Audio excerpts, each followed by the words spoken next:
చిన్ననాటి కలను కాయిన్స్ తో నిజం చేసి చీరాలకు చెందిన చేపల వ్యాపారి రాసాని రాఘవ అందరి ప్రశంసలు అందుకుంటున్నాడు. బుల్లెట్ బైక్ కొనాలనే కోరికతో చేపల వ్యాపారం ద్వారా వచ్చిన 10 రూపాయల కాయిన్స్ ను 3 ఏళ్ల పాటు జాగ్రత్తగా దాచుకున్నాడు. ఇలా 3 లక్షల విలువైన కాయిన్స్ ను సేకరించి చివరకు ఒంగోలులోని ఓ షోరూంలో రాయల్ ఎన్ఫీల్డ్ బుల్లెట్ బైక్ కొనుగోలు చేశాడు. కొన్ని షోరూంలు కాయిన్స్ తీసుకోవడానికి నిరాకరించినా రాఘవ వెనక్కి తగ్గలేదు. అతని పట్టుదల, ఓర్పును నెటిజన్లు అభినందిస్తున్నారు.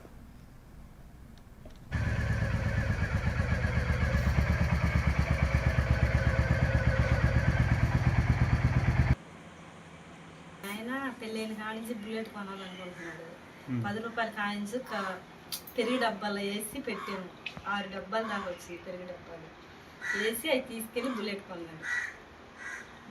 పాత చీరాల నేను 10-15 ఏళ్ళ వయసు నుంచి నేను బుల్లెట్ కొనుక్కోవాలని ఆశ ఒకటి ఉంది.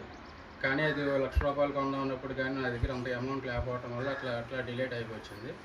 కానీ కొనేది ఏదైనా ఇష్టంగా కొనుక్కునేది 10 రూపీస్ కాయిన్తో కొందామని ఒక ఆలోచన చేశాను. 10 రూపాయల కాయిన్స్ దాచిపెట్టి తీసుకుందామని ఆశతో, అది కాక నేను పంచాయతీలో కాంట్రాక్ట్గా చేస్తుంటాను. మార్కెట్ అన్ని కోట్లకి తిరుగుతుంటాం కాబట్టి వస్తాయన్న ఆలోచనతో అది నిర్ణయం తీసుకున్నాను. గత 3 సంవత్సరాల నుంచి నేను అట్లా 10 రూపీస్ కాయిన్స్ పెట్టి కాయిన్స్ చేసి నేను 3 లక్షలు అయిన తర్వాత కొన్ని షోరూమ్కి వెళ్ళాము. కొన్ని షోరూంలో వాళ్ళు ఏంటంటే 10 రూపీస్ కాయిన్స్ మేమంతా మారవలేము, చేయలేమని వద్దన్నారు. కానీ ఒంగోలు షోరూంలో తీసుకుంటామన్నారు. లాస్ట్లో అక్కడికి తీసుకెళ్ళి నాకు ఇష్టమైన రాయల్ ఎన్ఫీల్డ్ బుల్లెట్ని తీసుకున్నాను. 3 లక్షల రూపాయలు పెట్టేసి